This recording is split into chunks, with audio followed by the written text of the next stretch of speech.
旺角保安大廈4日內2度有石屎剝落。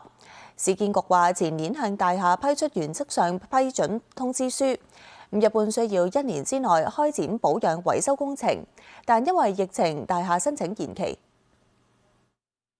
咁如果譬如佢到咗嗰個時間，佢仲未可以做到，咁佢要申請延期嘅。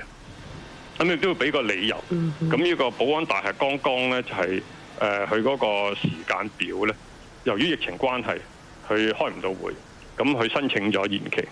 過往一段時間，咁嗰啲大廈佢係超過1年，佢都未做到咧，咁樣有嘅。如果根據我哋嘅數字咧，大約有30%到咧，原則上批准通知書超過1年咧，佢都未進行呢個驗樓嘅維修工程。